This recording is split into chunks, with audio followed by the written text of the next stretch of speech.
Hi friends, దారంటే వెళ్తుంటే ఆనపది పక్కన కనిపించిందండి. ఆ రైతుని అడిగితే కోసుకోమన్నాడు. కాయ చాలా లేతగా ఉంది.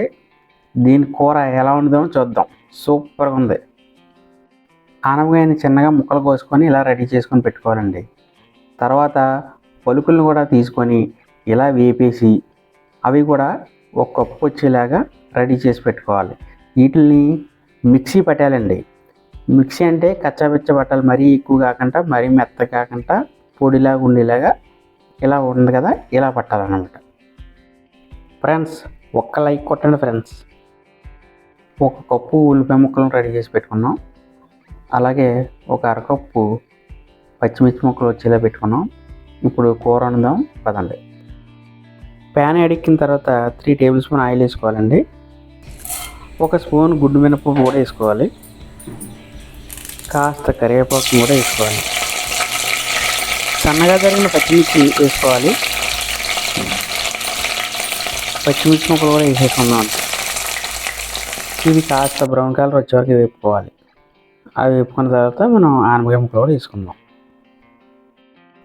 మీరు నేను చెప్పిన విధంగా వండితే ఇది ఆనపకాయ కూర అంటే ఎవరు నమ్మరండి, అంత టేస్టీగా ఉంటుంది, చాలా అమృతంలో ఉంటుంది. ఉల్లిపాయ ముక్కలు బాగా వేగిపోయండి. ఈసారి మనం ఆనపకాయ ముక్కలు పోసుకున్నాం కదా, అవి కూడా వేసేసుకొని కలుపుకోవాలి. ఆనపకాయ కానీ సొరకాయ కానీ కిడ్నీల ఆరోగ్యానికి, స్త్రీ ఆరోగ్యానికి ఎంతగానో మేలు చేస్తాయి. కిడ్నీలను శుభ్రంగా ఉంచుతాయి. శరీరంలో ఉన్న కొలెస్ట్రాల్ స్థాయిని కూడా తగ్గిస్తాయి.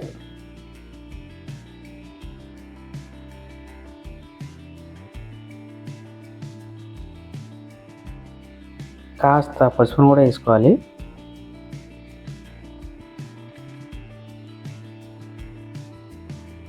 బాగా కలిపిన తర్వాత ఈ వాటర్ గట్ట వేయకుండానే మగ్గనివ్వాలండి. మూత పెట్టి 10 నిమిషాలు మగ్గనిద్దాం.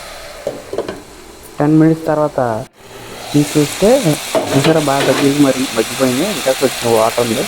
అలా కలిపి ఆ వాటర్ కూడా దగ్గరికి అయ్యే వరకు కలుపుతాం.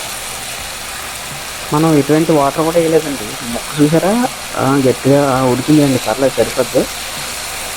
మనం ఇప్పుడు దీనికి కొద్దిగా రుచి సరిపడినంత ఉప్పు కూడా వేసుకుందాం. 1 స్పూన్ కారం కూడా వేసుకుందాం. కాస్త ధనియాల పౌడర్ కూడా వేద్దామండి. మనకి రుచి బాగుంటుంది, మనకి జీర్ణశక్తి కూడా మంచిదండి. ఆనపకాయ గుజ్జుని ముఖానికి రాస్తుంటే ముఖం కాంతివంతంగా మారుతుందండి. అంతేకాదు మడతలు, మచ్చలు, మొటిమలు, నల్లటి వలయాలు కూడా తగ్గుతాయి. ఈ కూర స్పెషల్ ఏంటంటే మనం వాటర్ గట్ట అసలు ఏమీ అవసరం లేదండి. ఆ ఉన్న వాటర్ అంతా దగ్గరికి అయిపోయిన తర్వాత మనం ముందుగా ఆడిచి పెట్టుకున్నాం కదా పొడి, అది కూడా వేసుకొని కలుపుకోవాలి. అప్పుడు కూడా వాటర్ వేయకూడదండి. మనం పొరుకులు కూడా వేసాం కదా, ఇదే ప్లేస్లో పాలు వేసుకొని కూడా వండుకుంటారండి. అది నెక్స్ట్ మేము వండి చూపిస్తాం. ప్రస్తుతానికి ఈ వీడియో చూడండి. ఈ వేరుశనగలో అన్యాచురేట్ ఫ్యాట్ మీ గుండెను ఆరోగ్యంగా ఉండేలా కాపాడుతుంది. హార్ట్ స్ట్రోక్ మరియు కరోనరీ హార్ట్ డిసీజు తగ్గిస్తుంది. ఒక 10 నిమిషాలు మూత పెట్టి ఉడకనివ్వాలి. 10 నిమిషాలు అయిపోయిందని మూత తీసి చూద్దాం ఒకసారి.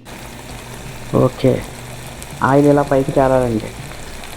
కూర రెడీ అయిపోయింది.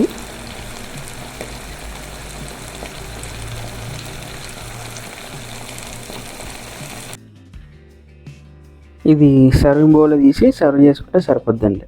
ఇలా చేసి పెడితే పిల్లలు బాగా తింటారండి. పిల్లలతో పాటు పెద్దలు కూడా చాలా బాగా తింటారు. ఎందుకంటే మనం చాలా పలుకులు వేసాం కదా, ఆ ఫ్లేవర్ చాలా రుచిగా ఉంటుంది. ఇలా ఒకసారి మీరు కూడా ట్రై చేయండి ఫ్రెండ్స్. అలాగే మా ఛానల్ని లైక్ చేయండి, సబ్స్క్రైబ్ చేయండి, బెల్ ఐకాన్ నొక్కండి.